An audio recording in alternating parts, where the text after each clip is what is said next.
Welcome to Gregorian Chat. Yo, kia ora, welcome To the podcast, Yeah, Gregorian Chat, the first official episode where we are all three of us together with Shana, Urando Bloom, Uranda Bloom. and the Doms. Kia ora. I just realised I'm wearing these headphones so I can make sure the sound is okay for the whole episode. You don't need to talk But- too loud. Yeah, am I talking really loud? A little bit. It's because the intro music is playing and it's quite dominating and I can't hear my voice. Can you do this? Can you use that? I could just do that. Does it look weird? Well, yeah. Nah, you look like a DJ. Oh, That's, yeah. My initials That's are great. DJS. DJs. Then you're flat. DJ. Anyway, welcome So to we've, the podcast. yes, this week we're going to be talking about what are you waiting for? How's a marriage? So we've got Shana on board because we need an expert on marriage. You said you needed an expert on marriage. Yes. And I'm the expert on marriage. Yes, that's because why I'm not Shana's married. here. Shana's an expert on married people. Yes. How She- am I? you know everything about us. We don't Do know I? about us. Well, one thing is you're an expert on married people because you're not married, right? Like Is it like what? Like you know what we're like from an outsider view. That's like saying I'm an English teacher but I don't speak English. Like, what are you trying No, to it's say? like saying, the electric eel doesn't know anything about electricity, but he knows how to use it.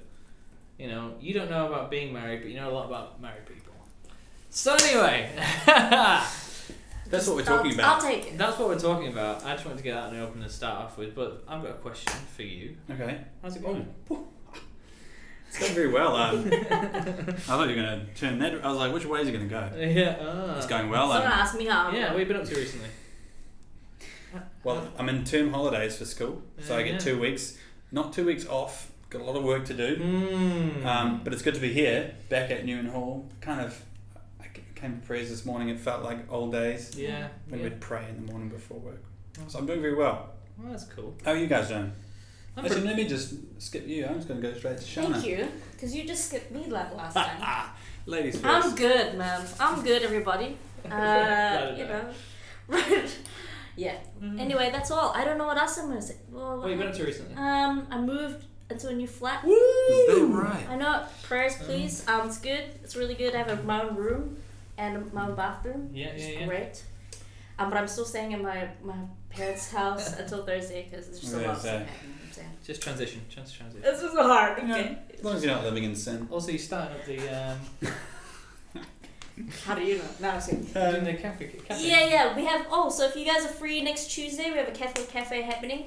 I'm gonna have coffee, just things I love: coffee and music and poetry. You know what I'm saying? So good. All together in one night. Mm. So be there or be here because that's Yeah. a here. There's also going to be tea. You don't have to have And coffee. tea, hot beverages. You know. Just even cold beverages. There's going to be water. And maybe some biscuits. milk. Hopefully, we need to get those tomorrow. We can do that. Speaking of tea, we're drinking Yorkshire tea today. Oh, good old Yorkshire tea. Bit of Yorkshire tea. Let me pull that How out are there. you, Dom? Well, all up until I found out it's the tea's from Yorkshire. I was Last doing but great. least. I mean, last but not least. Whatever. At least I'm last. What was I gonna? How have I been? Pretty good. Nothing major to report. Just plodding along. Being married, being a chaplain, being a tea drinker in a It's a Lancastrian good life. in another country. It's a good life. And a beanie wearer nowadays too. It looks good, man. Yeah, it's homemade by my mother-in-law. Beautiful. She made it all for me. Wow. I realised the other day I'm never gonna have to buy any knitted wear ever again because my mother-in-law will knit anything. Really? Yeah, she's she's a knitter or a nutter. I can't Could she knit us some Gregorian Chat t-shirts? knit a t-shirt? I'm trying to think that one over. Or knit us something. Gregorian Chat gloves or sweatbands or Sweatbands. Underwear. Like that. Sweatbands. Gregorian chaps. What? Well, we're chaps. And Gregorian chaps, like Oh. you're in the chaps. Do you take milk? I do a little bit. You do, eh? I do. This is you, I think. Anyway, Okay. so are you done, Dom? I'm done. Okay, finally. I had nothing to say. Well, I was going to say, I know there are some people out there who might be worried about what this podcast is going to be, because they know that Dom and I have the two best wives in the world, Laura being first, of course, and Yeah. Jess a close second, but they're a bit worried maybe that we're just going to spend the whole time talking about how amazing our wives are. And while that is what we want to do, Yes. for the sake of people, I guess, being able to see some different opinions, we're more going to focus on just marriage in general and married life. And this is the reason real reason we brought Shana along, just so then when we get too lovey-dovey and just like, oh, my wife's so amazing. I'm gonna sit here and be like, oh, that's so cute. She's gonna bring us back down to earth. I don't know if I can do that. Actually, there's a really funny interview on Jimmy Fallon with John Keating. No, the guy in the Quiet Place. Oh, John Krasinski. Yeah, John Krasinski and Jimmy Fallon were both just started doting on their wives and they started outdoing each other. It's brilliant. So this is why I've got Shana here to stop us doing that. Or to encourage us. I'm probably going to encourage it. And Shana's going to kind of be interviewing us in a way. So Shana has a series of questions. Do you want to give it? Do you want to begin that series of questions? Yeah. We'll just see how we go. So I had to sit in adoration because we had to do these quick fire questions. So I think this is Jesus' questions as well. Oh, that's just letting you know. Praise the Lord. Well, Jesus wouldn't have known about marriage, would he? I'm not gonna answer that. I don't even know if that is a First-hand question. experience. Anyway, what am I He married saying? the church, bro. So I think I can. Yeah, he did. He's the bridegroom. Yeah. That's true. Yeah. Yep. So as a single person, I asked this like before, right? We both just discovered we can tap our mugs with our wedding rings. It's a I secret can't we do that. We do because I don't have a Morse wedding ring. Look, like I can't. Just Is teach that myself. like one of the benefits of married life is you can clink your anyway. So if there are any guys out there who want Shana to be able to do this along with us, then what I'm saying is this is not sing the your podcast. comments below. Emphasis on the single. Anyway, I'm just gonna look around with a question. And then I'll beat these guys up afterwards.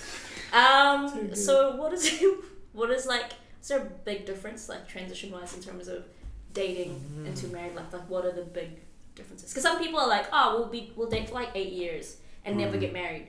You know what I'm saying? But like, Father Chris said something about like, you know, it's different once you get married. Yep. And you want to know what the difference is? Yeah, what is the difference? You want to go first? Well, I was going to say, other than the obvious, there should be a few differences in terms of what you do with your time, to use a euphemism.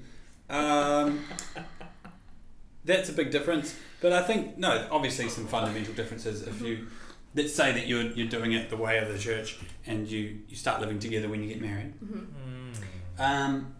There are necessarily, so there's practical differences. Differences. I guess on the most basic front, it's kind of like you're more than just flatting now. You can't leave your clothes on the floor, and you can't say I'll do it later. Yeah. You can, but you might just end up regretting it. So I guess there's the immediate learning to be with another person. Yeah. But then there's also another stage after that, which is not just cleaning up your room in order to avoid getting in trouble for it, but wanting to do that out of love for the person that you're living with. So I think one of the things that's kind of weirded me out the most about being married is the fact that I want to do dishes. Wow. Laura's like, I'm going to do the dishes. I'm like, no. And I'm not. I think it's partly because I'm a saint.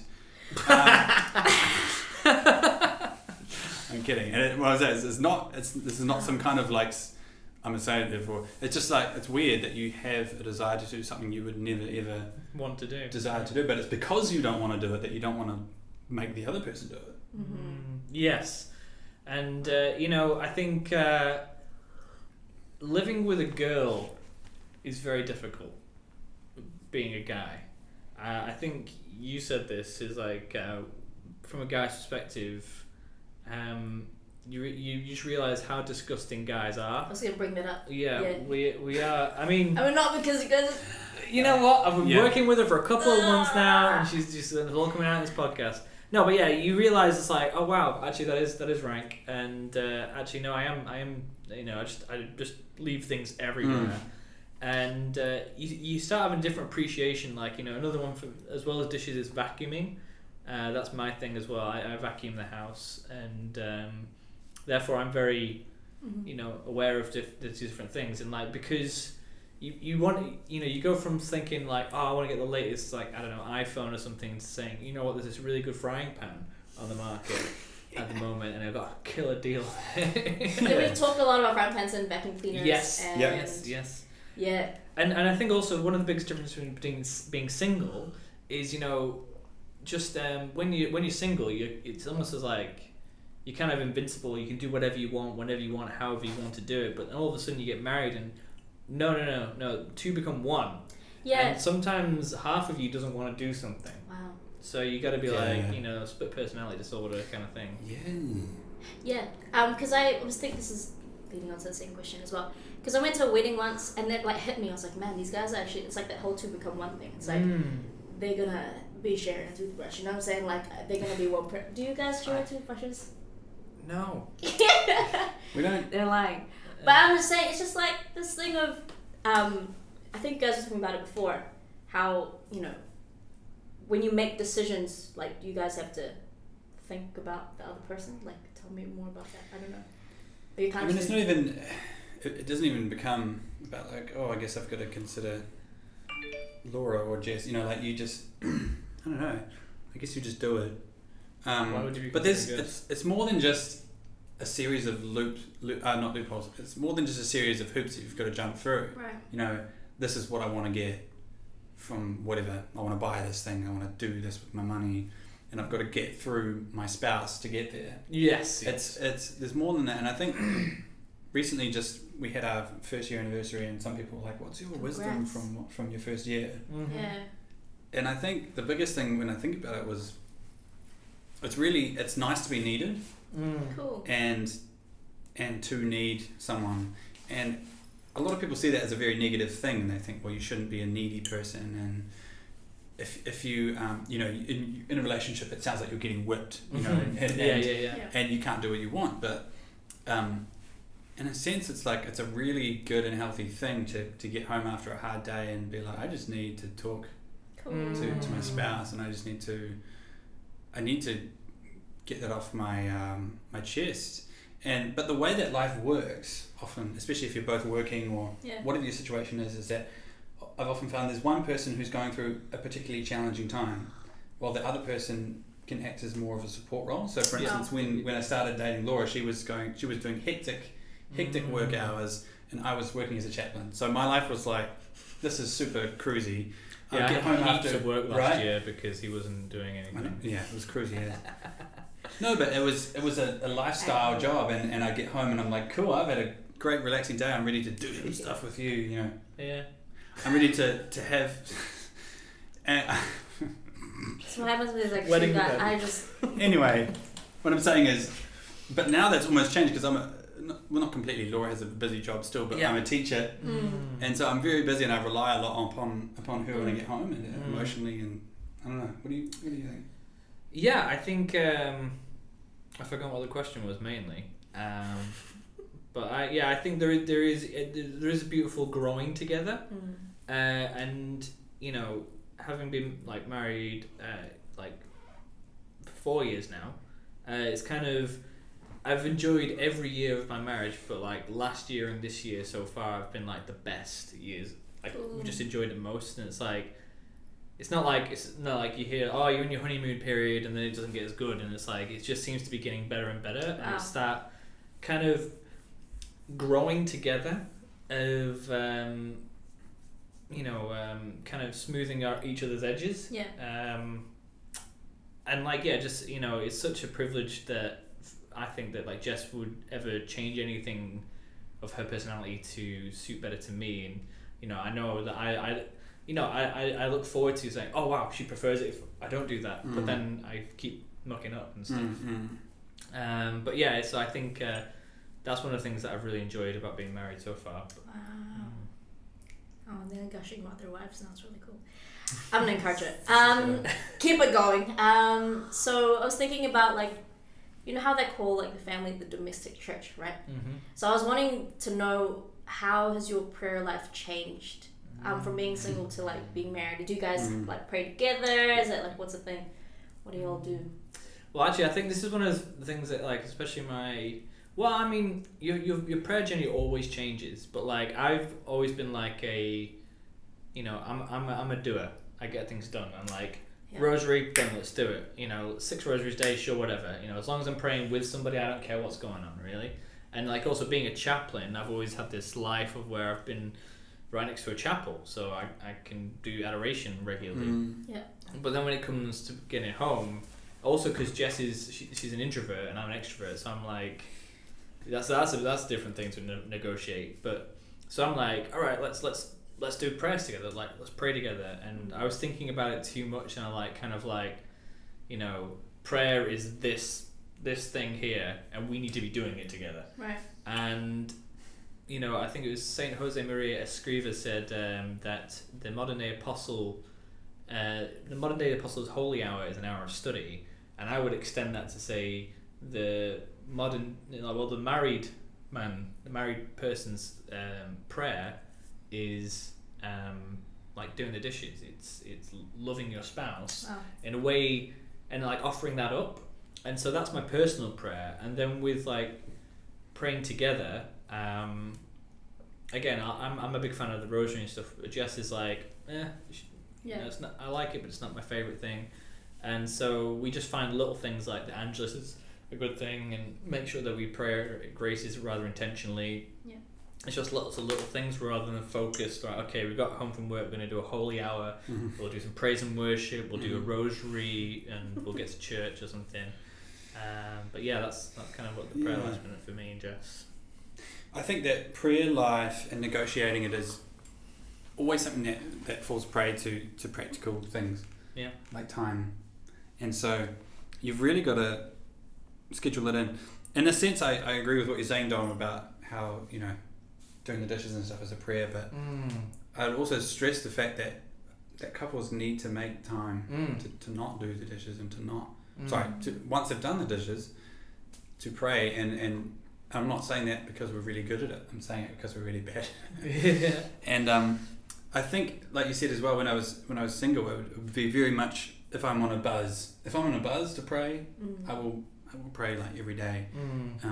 And obviously when you're married, you have 2 different buzzes or lack thereof going on. And so there are days when I'm like, just before bed, I'm like, we should probably do the prayers. I'm thinking in my head, I'm like, do I say it now? Laura's almost asleep. And so it's always that thing that there's 2 things going on there. But I think we started to think about it a lot more when we wanted to make our house a home. Cool. And we're kind of thinking, we still don't have a crucifix, so we're looking if anyone wants to donate a crucifix to me, for the perfect crucifix to have, just making it into a house of prayer in different ways, and we still have to come to the perfect agreement about when is it best to pray, before the day begins or afterwards, or and I guess just very briefly, because we're running out of time, I'd just say, I guess when you're married, you start to consider that you could actually do more together for ministry. And you kind of think, you had your individual talents coming into this marriage, but then what is the thing that God is calling you to do as a couple now? Wow. So that's been kind of fun, because we're still figuring that out, how that pans out practically. That's a fun journey though. Well, it's cool, because I think again, Dom's marriage and my marriage are 2, they're very different. And I think that's the thing, is to find your niche in that area. Because you grew up leading praise and worship and stuff like that, and I haven't, although I have led praise and worship, and so it's never been. So my prayer life's been quite different, and again, Jess is even more different again, and so it's always negotiating those different things in a marriage, which is it's a fun part of it. It's like learning how you learn so much about yourself in learning about your spouse, and then it's like, okay, and now I've learned these things. How do I direct them back to God? Right. And how do we make decisions together and all sorts of things, because it's our vocation. It's not just an extension of dating. It's like God has decided, okay, Dom, Laura, Jess, Dom, this is how you're getting to heaven. It's through this vocation of marriage. So therefore, that twists it on the head again. It's like, okay, like Father Chris, you're going to be a priest. That's how you're getting to heaven. And so living it, it's like, oh wow, this is. So where is my holy hour? Where is my offering to God? And he's like, I work 9 to 5. I don't have time for that. that's a different. We're living a Christian life, and it's a vocation, not just an extension of dating. I think it's important to emphasize. The video is cut off, but at this point, but just stay with us for like 1 minute more, or 2 minutes more. Are there any like final? Just one question. Is that alright? No. So, any advice if you could talk to your single selves before you got married and all that stuff to like prepare yourself for this vocation? Say you like knew that you were, I don't know, whatever. But just like, how can single people prepare themselves if they are called to marriage? Do you know what I mean? Like, I don't know. Can you? Are they, like, is there a manual, like from Fathers or Book Depository? I don't know. Well, I mean, again, it depends on the person as well. I feel like I converted to Catholicism like 2 to 3 years before I met Jess in my third year as a Christian, and so like I don't think there was much I could have done. If I could go to my younger self, I would say convert to Catholicism sooner, maybe. But like I feel like God was preparing me for this. Yeah. And I feel like in a sense it's something that has been on my heart since I was a kid. Because I remember when I was like in primary school, and like I really wanted a Land Rover so then I could take someone on a date.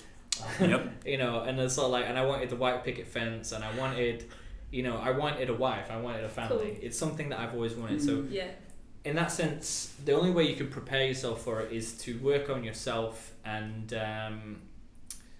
work on your relationship with God.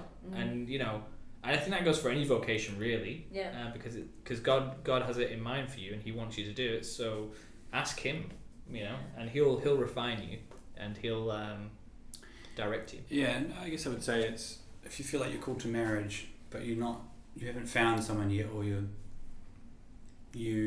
aren't in a relationship or anything, then don't try and practice being married in other ways, shapes and forms to people. I don't know if that's a thing that people identify with, but like don't pretend that you're, I don't know, how do I say this? I don't know. Just be the best single person you can be. Yes. Right? I guess it's probably the way of saying it.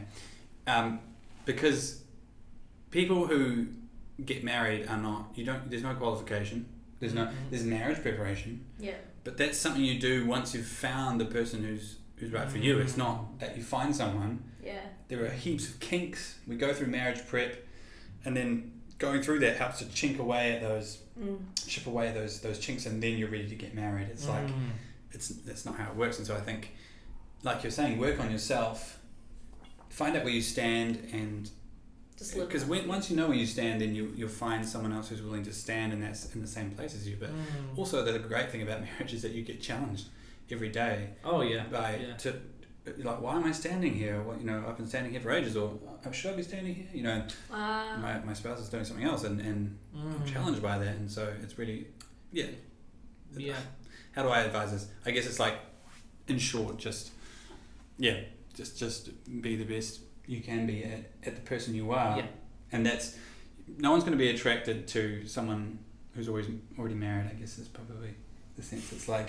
I think also, actually, this is getting to a different question about how to find someone to marry, but it's like don't look at the people that that are in front of you. Don't look at the person that you think you want to marry. So by all means, have standards, have your list and stuff like that, but pay attention to who's in front of you. Amen. Who are you interacting with, and is this a person that you enjoy spending time with? Okay, sure, they don't have, I don't know if you'd listed blonde hair, blue eyes, and it's like, okay, they're not blonde hair, blue eyes, I'm not going to date them. Or like, okay, they're going into nursing, and I never thought I'd marry someone like that. Look at who they are and pray, and be where you are and be who you are. Yeah. And then that, God will either lead you into marriage, or He'll lead you into, religious life, priesthood, whatever vocation He has in mind for you. I think it's about all we got time for today, but it's more than time we have for. I feel like we could talk about this for ages, but I guess this is the final sign-off, just to say thank you to the wives. Yes, the wives that married us. And agreed to take us on as projects. Works in project in progress. Yeah. No, but and we just pray that you'll find the call that God has for each one of you, and thanks for joining us for this podcast. Yes, thank you very much, and don't forget to like, share, and subscribe. Yes. And stay tuned for more Gregorian snaps on the way. We have to get Shana on more often. Yay! Yeah. I'm keen. Okay, God bless. Bye. Hey guys, thanks for watching the podcast. I've got good news. It just got a whole lot easier to search for us online. All you got to do is search Gregorian Chat into YouTube, Facebook, Instagram, iTunes, and Player FM for those who are on Android. Don't forget to share, like, and subscribe. See you later. God bless.